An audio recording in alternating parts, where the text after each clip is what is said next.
ఓం మహాగణాధిపతయే నమః. ఓం గురుభ్యో నమః. ఓం శ్రీమాత్రే నమః. పరమేశ్వర స్వరూపమైనటువంటి జ్యోతిష, వాస్తు మరియు ఇతర అనేకమైనటువంటి శాస్త్రములను మనకు అందించినటువంటి మహర్షులకి నమస్కారం. హయగ్రీవ హయగ్రీవ హయగ్రీవేతియో వదేత్తస్య నిస్సరతే వాణి జహ్నుకన్యా ప్రవాహవత్. అరుణాం కరుణాతరంగితాక్షీం ధృతపాశాంకుశపుష్పబాణచాపాం అనిమాదిభిరావృతాం మయూకైః అహమిత్యేవ విభావయే భవానీం. శ్రీమాత్రే నమః. ప్రేక్షకులకి ఆ లలితాంబిక అమ్మవారి యొక్క అనుగ్రహం పరిపూర్ణంగా కలగాలని మనస్ఫూర్తిగా కోరుకుంటూ మనం ఈరోజు చెప్పుకోబోయేటువంటి టాపిక్ ఏదైతే ఉందో, ఈ వార ఫలితాలు మే 5వ తేదీ నుంచి మే 11వ తేదీ వరకు గ్రహస్థితి ఏ విధంగా ఉంది, దానివల్ల కలిగేటువంటి ఫలితాలు ఏమిటి అని చెప్పి చూసుకున్నట్లయితే, మేషరాశిలో రవి శుక్రులు ఉన్నారు. అందులో శుక్రుడు కంబస్ట్ అయి ఉన్నాడు, హస్తగత దోషంలో ఉన్నాడు. 2వ స్థానంలో గురువు, అదేవిధంగా 12వ స్థానంలో కుజుడు, రాహువు మరియు ఆ యొక్క బుధగ్రహం ఉంది. అయితే ఈ బుధుడు 11వ తేదీకి రాశిలోకి మారుతున్నాడు మరియు 6వ స్థానంలో కేతువు, అదేవిధంగా 11వ స్థానంలో మనకి శని భగవానుడు ఉన్నాడు. అయితే ఈ 12లో ఉండే బుధుడు మారుతుండడం వల్ల కొన్ని ఫలితాలు మారుతూ ఉంటాయి. అదేవిధంగా చంద్రుడు మీనం నుంచి మిథునం వరకు సంచరిస్తుంటాడు ఈ వారం మొత్తము. ఈ యొక్క గ్రహస్థితిని అనుసరించి ద్వాదశ లగ్నాల వారికి ఏ విధంగా ఉంది, లగ్నం తెలియని వారికి ఏ రాశి అంటే లగ్నం తెలియని వారు నెక్స్ట్ రాశిని చూసుకోవచ్చు, వారికి ఎలా ఉంది, ఏ విషయాల పట్ల జాగ్రత్త వహించాలి, మీరు ఏ దేవతారాధన చేసుకోవాలనే విషయాన్ని మనం ఇప్పుడు తెలుసుకుందాం. మీన లగ్నము, మీనరాశి. మీనం వారికి కనుక చూసుకున్నట్లయితే ప్రత్యేకంగా మీకు రాశిలో రాహు యొక్క సంచారం అండ్ కుజుడు యొక్క సంచారం జరుగుతుంది. ఇది కొంచెం స్ట్రెస్ని క్రియేట్ చేస్తూ ఉంటుంది. అయితే అది ఎటువంటి స్ట్రెస్ అంటే కొంచెం ఫైనాన్షియల్ కావచ్చు, లేనట్లయితే ఏదో జరుగుతుందనేటువంటి ఒక ఊహాజనితమైనటువంటి ఆలోచన కావచ్చు, వీటిని మీకు క్రియేట్ చేస్తూ ఉంటుంది. కాబట్టి ఇట్లాంటి విషయాల్లో ఏమవుతుంటుందంటే కొన్నిసార్లు కొన్ని ధైర్యంగా చేసేటువంటి విషయాల్లో మనం అనవసరంగా ఎక్కువ ఊహించుకుంటూ ఉంటాం. కాబట్టి ఈ ఊహ ఏదైతే ఉందో ఇది మీకు చాలా మటుకు తగ్గి ఒక క్లారిటీలోకి రావాలి అంటే కనుక మీరు చేయవలసింది ఏమిటి ఇక్కడ అని చెప్పి చూసుకున్నట్లయితే, ప్రత్యేకంగా మీరు చేయవలసింది మెడిటేషన్లో ఓం దుమ్ దుర్గాయ నమః అనే నామస్మరణ, ఓం లక్ష్మీ నరసింహస్వామి అనేటువంటి నామస్మరణ, ఓం స్కందాయ నమః అనేటువంటి నామస్మరణ చేయండి. ఇవి కనుక చేసినట్లయితే ఖచ్చితంగా మీకు బాగుంటుంది, అందులో ఎటువంటి సందేహం లేదు. అలాగే మరొక విషయం ఏంటంటే, ఇక్కడ గమనించుకున్నట్లయితే ఇక్కడ మీరు ఈ ఏదైతే ఈ కాంబినేషన్ ఉందో,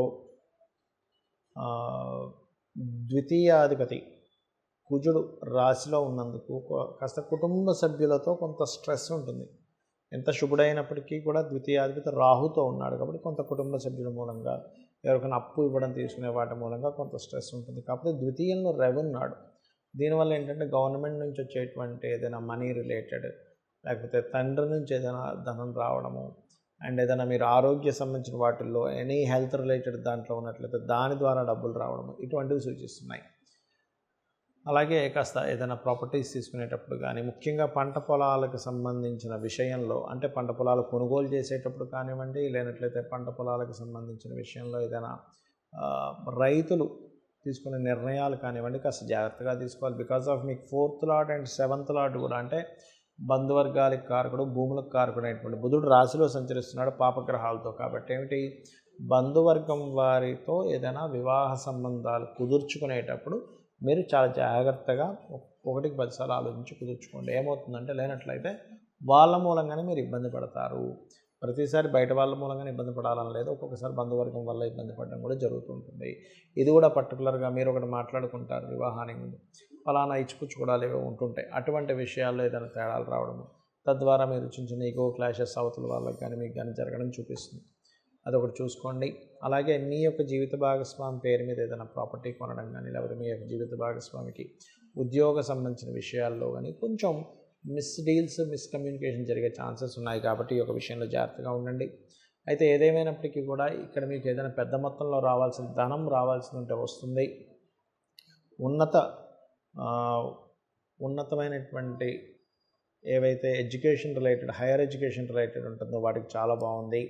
కాకపోతే 12వ స్థానంలో మీ యొక్క రాశికి 12వ స్థానంలో ఏలినాడు శని ఉంది కాబట్టి, 12వ స్థానంలో శని సంచారం జరుగుతుంది కాబట్టి కాస్త ఇన్వెస్ట్మెంట్స్ చేసేటప్పుడు కాస్త చూసి ఇన్వెస్ట్మెంట్స్ చేయండి. ఇవి చేస్తూ ఇందాక నేను మొదట్లో చెప్పినట్టుగా మెడిటేషన్లో దుర్గని, నరసింహస్వామిని, స్కందుని తలుచుకోవడం, లేనట్లయితే గణపతి ఆరాధన కానీ చేస్తూ ఉన్నట్లయితే బాగుంటుంది.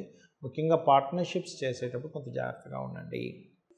చాలామందికి ఏంటంటే ఈ గోచార ఫలితాలనే చూసుకుంటూ ఉంటారు, దానికి తగ్గట్టుగా జాగ్రత్తలు తీసుకుంటూ ఉంటారు. అయితే నన్ను చాలామంది అడిగిన ప్రశ్న ఏమిటంటే, ఏమంటే కేవలం గోచార ఫలితాలు చూసుకుంటే సరిపోతుందా అని అడుగుతున్నారు. కానీ ఇక్కడ మీకు ఒక విషయం చెప్పాలి. గోచారము అనేటువంటిది ఇప్పుడుండే వాతావరణం లాంటిది, ఇప్పుడుండే సిచ్యువేషన్స్ లాంటిది. అంటే ప్రజెంట్ కండిషన్ ఎలా ఉంది, బయట వాతావరణం కానీ బయట సిచ్యువేషన్ కానీ. జన్మజాతకం అనేటువంటిది మనము స్వయంగా మన పూర్వజన్మ కర్మలను బట్టి ఏర్పడేటువంటిది. కాబట్టి ఎప్పుడైనా గుర్తుపెట్టుకోండి, మీరు లైఫ్లో ఎక్కువగా బాగా స్ట్రెస్కి గురవుతున్నారన్నా, మీరు ఎక్కువ కష్టపడవలసి వస్తుంది చిన్న చిన్న పనులకి అనన్నా, ఒకటే గుర్తుపెట్టుకోండి, మీ లగ్నం ఎక్కడో ఎఫెక్ట్ అయింది, మీ లగ్నాధిపతి ఎక్కడో ఎఫెక్ట్ అయ్యాడు. అందుకే జీవుడు అంత కష్టపడాల్సి వస్తుంది. అందరికీ చాలా సునాయాసంగా అయిపోతున్నటువంటిది నాకెందుకు ఇలా అవుతుందంటే, మీ లగ్నాధిపతి ఎలా ఉన్నాడో చూసుకోండి. మీ లగ్నాధిపతి ఎవరో తెలుసుకోండి. ముందుగా మీ లగ్నాధిపతి ఏదైనా పాపగ్రహాలతో సంబంధం ఉందో చూసుకోండి. దానికి చాలా సింపుల్గా దానికి సంబంధించినటువంటిది గుర్తుపెట్టుకోండి. ఏదైతే ఆ గ్రహ సంబంధం ఉంటుందో ఆ గ్రహాలకు దీపారాధన చేస్తే సరిపోతుంది. లేదా ఓం శ్రీమాత్రే నమః అద్భుతంగా పనిచేస్తుంది. అదేవిధంగా మీ యొక్క ధనాధిపతి, ఎందుకు నేను ఎంతో కష్టపడుతున్నాను, ఎందుకు ధనం సంపాదించలేకపోతున్నాను, నాకే ఎందుకు ఇంత తక్కువగా వస్తున్నాయి. చాలామందికి ఏమవుతుందంటే ధనాధిపతి రాహుకేతు యాక్సెస్లో పడతాడు. అంటే రాహు వచ్చి ధనరాశుల్లో ఉండడం, లేదా కేతు వచ్చి ధనరాశుల్లో ఉండడం, ఈ అధిపతి వెళ్ళి రాహుకేతువులతో కనెక్ట్ అవ్వడం ఇంకో రాహుకేతు సంబంధంలో. అప్పుడు ఏమైపోతుంది, వాళ్ళకి బోల్డని తెలివితేటలు ఉంటాయి. అసలు వాళ్ళని మించినంత జెమ్స్ ఎవరు ఉంటారు, అసలు అద్భుతమైన తెలివితేటలు ఉంటాయి. వాళ్ళకి ఏమనిపిస్తుంది అంటే, అరే నేను ఇంత తెలివిగా ఉన్నా, నేను ఎందుకు సంపాదించలేకపోతున్నాను, అసలు ఏమి పెద్ద తెలివితేటలు లేవు, ఏమి లేవు, ఆ వ్యక్తి ఏమో లక్షలు ఎందుకు సంపాదిస్తున్నాడు అనుకుంటుంటారు. Because of second lord position మీకు సరిగ్గా లేదు. ఇది అర్థం చేసుకోండి. దేని గురించి ఏమీ భయపడక్కర్లేదు. మనకు శాస్త్రాలు ఏం చెప్తున్నాయంటే, ధనం రావట్లేదు అంటే పూర్వజన్మల్లో ఏదో ఎక్కడో మనం చేసినటువంటి కొన్ని తప్పిదాల వల్లే ఈ జన్మలో ఈ కాంబినేషన్ వచ్చింది. చాలా సింపుల్గా దాని గురించి బెంగ పెట్టేసుకోకుండా లలితా సహస్రనామాల్లో ఓం సంపత్కరీ సమారూఢ సింధుర వ్రజసేవితాయై నమః, లేదు ఓం ధర్మాధార ధనాధ్యక్ష ధనధాన్య వివర్ధినీయ నమః చేసుకోండి. చక్కగా మీకు తోచినంత ఎవరికైనా ఏదైనా ఫుడ్ డొనేట్ చేస్తూ ఉండండి. మీరు బయట ఉండేటువంటి అన్నం కోసం అలమటించే వరకు ఫుడ్ డొనేట్ చేస్తూ ఉంటే కూడా మీకు ఫైనాన్షియల్ గ్రోత్ అనేది వస్తుంది. అలాగే మీకు ఉదాహరణకి మీకు ఎగ్జాంపుల్, మీరు చేసే ప్రయత్నాలు సక్సెస్ అవ్వట్లేదు, మీ థర్డ్ లాట్ పాడైంది. అదేవిధంగా మీకు గృహ సంబంధించినటువంటి విషయంలో ఎంత ట్రై చేసినా కనెక్ట్ అవ్వట్లేదు, ఫోర్త్ లాట్ ఎక్కడో స్పాయిల్ అయి ఉంటాడు, వివాహం అవ్వట్లేదు, శుక్రుడు మీ సప్తమాధిపతి బాగుండకపోయి ఉండొచ్చు. ఒక్కోసారి ఏమవుతుంది, 12వ స్థానం కనుక పాడైంది అనుకోండి, వివాహ జీవితం బాగోదు.